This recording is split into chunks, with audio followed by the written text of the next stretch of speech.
नमस्कार मित्रांनो, digital Marathi info या आपल्या युट्यूब चॅनलवरती तुमचे स्वागत आहे। मित्रांनो, ज्ञानज्योती सावित्रीबाई फुले आधार योजनेअंतर्गत आता ओबीसी कॅटेगरीतील विद्यार्थ्यांना प्रत्येक वर्षी 60,000 रुपये मिळणार आहे।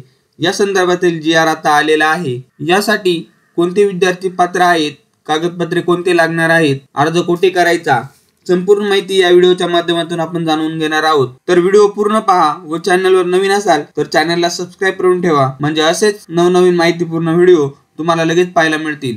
चला तर व्हिडिओला सुरुवात करूया।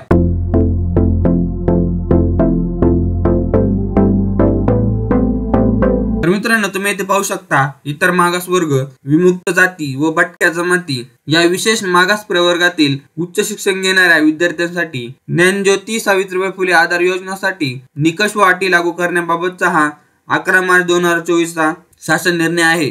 यामध्ये काय काय माहिती दिलेली आहे ते आपण थोडक्यात जाणून घेऊया। आदिवासी विकास विभागाची स्वयं योजना व सामाजिक न्याय व विशेष सहाय्य विभागाची स्वाधार योजनेच्या धर्तीवर इतर मागास वर्ग, विमुक्त जाती व भटक्या जमाती आणि विशेष मागास प्रवर्गातील उच्च शिक्षण घेणाऱ्या विद्यार्थ्यांना प्रति जिल्हा 600 याप्रमाणे 21,600 विद्यार्थ्यांकरता ज्ञानज्योती सावित्रीबाई फुले आधार योजना राबवण्यास संदर्भीय दिनांक 13/12/2023 रोजीच्या शासन निर्णयाने मान्यता देण्यात आलेली आहे। यासाठीचा शासन निर्णय काय आहे ते आपण जाणून घेऊया। इतर मागास वर्ग, विमुक्त जाती व भटक्या जमाती आणि विशेष मागास प्रवर्गातील उच्च शिक्षण घेणाऱ्या विद्यार्थ्यांसाठी ज्ञानज्योती सावित्रीबाई फुले आधार योजना राबवण्यास आवश्यक निकष व इतर अटी शर्तींच्या या शासन निर्णयाने मान्यता देण्यात येत आहे। यासाठीची पात्रता काय आहे ते पाहूया। 1 नंबर, विद्यार्थी वसतिगृह प्रवासास पात्र असावा, विद्यार्थी महाराष्ट्र राज्याचा रहिवासी असावा, सक्षम प्राधिकरणाने दिलेल्या इतर मागास प्रवर्ग, विमुक्त जाती, भटक्या जमाती व इतर मागास प्रवर्गाचा जातीचा दाखला सादर करणे त्यांना बंधनकारक असेल। अनाथ प्रवर्गातून अर्ज करणाऱ्या विद्यार्थ्यांना महिला व बालकल्याण विभागाकडील सक्षम प्राधिकाराचे अनाथ प्रमाणपत्र अनिवार्य आहे। दिव्यांग प्रवर्गातून अर्ज करणाऱ्या विद्यार्थ्यांना जिल्हा शल्य चिकित्सक यांचे 40% पेक्षा जास्त दिव्यांग असल्याबाबतचे प्रमाणपत्र तिथे द्यावे लागेल। यासाठी विद्यार्थ्याच्या पालकाचे उत्पन्न 2.5 लाखापेक्षा जास्त नसावे। तसेच केंद्र शासनामार्फत ज्या वेळी मॅट्रिकोत्तर शिष्यवृत्तीसाठी उत्पन्न मर्यादेत वाढ होईल त्यानुसार या योजनेसाठी पालकांची वार्षिक उत्पन्न मर्यादा लागू राहील। यासाठी विद्यार्थ्यांना स्वतःचा आधार क्रमांक आपले राष्ट्रीयकृत बँक खात्याशी संलग्न करणे बंधनकारक राहील। यासाठी राष्ट्रीयकृत बँकांमध्ये विद्यार्थ्याचे अकाउंट ओपन करावे लागेल। सर्वप्रथम विद्यार्थ्याने प्रवेश घेतलेली शैक्षणिक संस्था ज्या शहराच्या तालुक्याच्या ठिकाणी आहे अशा शहरातील सदर विद्यार्थी रहिवासी नसावा। अशा प्रकारे सर्व माहिती या जी.आर. मध्ये दिलेली आहे।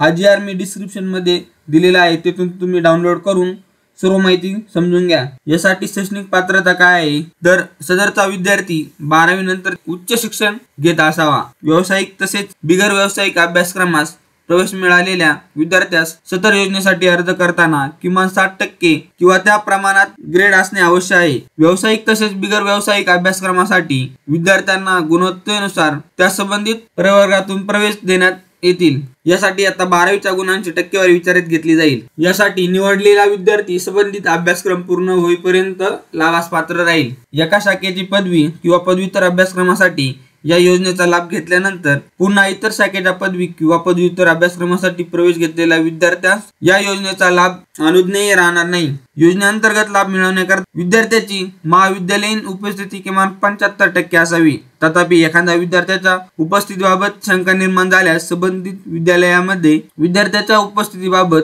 शहानिशा करून विद्यार्थ्यास देय असलेली रक्कम अदा करण्याबाबत संबंधित सहाय्यक संचालक कार्यालयाकडून योग्य तो निर्णय घेण्यात येणार आहे। सदर योजनेअंतर्गत 2024-25 करता प्रथम वर्षात प्रवेश घेतलेल्या 150 विद्यार्थ्यांना, द्वितीय वर्षात प्रवेश घेतलेल्या 150 विद्यार्थ्यांना, तृतीय वर्षात प्रवेश घेतलेल्या 150 विद्यार्थ्यांना व चतुर्थ वर्षात प्रवेश घेतलेल्या 150 विद्यार्थी अशा रीतीने प्रति जिल्हा 600 विद्यार्थ्यांना लाभ देण्यात येणार आहे। सन 2025-26 पासून व्यावसायिक तसेच बिगर व्यावसायिक अभ्यासक्रमाच्या प्रथम वर्षात रिक्त असलेल्या जागांवर प्रवेश देण्यात येईल।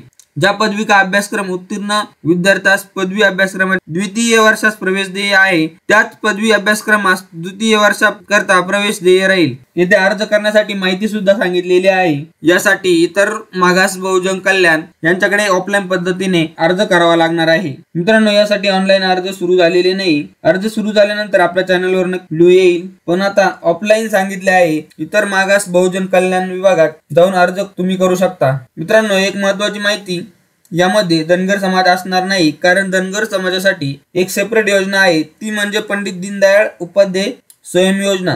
धनगर समाजातील विद्यार्थ्यांनी पंडित दीनदयाळ उपाध्याय स्वयं योजनेचा लाभ नक्की घ्यावा. विद्यार्थी जर नोकरी करत असेल किंवा व्यवसाय करत असेल तर या योजनेसाठी पात्र नाही असे सांगण्यात आलेले आहे. या योजनेसाठी महिलांना 30% समांतर आरक्षण यामध्ये ठेवण्यात आलेले आहे. या योजनेचा लाभ घेण्यासाठी कोणकोणते कागदपत्र आहे तर भाड्याने राहत असल्याबाबत व स्थानिक रहिवासी नसल्याचे प्रमाणपत्र, यासाठी तुम्हाला नोटरी करावी लागेल. स्वयं घोषणापत्र, दिलेली माहिती खरी व अचूक असल्याबाबतचा एक स्वयं घोषणापत्र तुम्हाला द्यावा लागेल. कोणताही शासकीय वसतिगृह प्रवेश घेतला नसल्याबाबतचे शपथपत्र, भाड्याने राहत असल्याबाबतचे भाडेचिठ्ठी व भाडे करार, महाविद्यालयात प्रवेश घेतल्याचा पुरावा. आता या अनुदानाचे वितरण कधी होणार आहे तर योजनेअंतर्गत अनुज्ञेय असलेले भोजन, निवास व निर्वाह भत्त्याचे पात्र लाभार्थ्यांच्या आधार संलग्न बँक खात्यात संचालक स्तरावरील मध्यवर्ती खात्यामधून आगाऊ जमा करण्यात येणार आहे. याचा जो पहिला हप्ता आहे तो माहे जून ते ऑगस्ट या कालावधीत मिळणार आहे. यासाठीचा जो रक्कम जमा करण्याचा कालावधी आहे तो ज्या दिवशी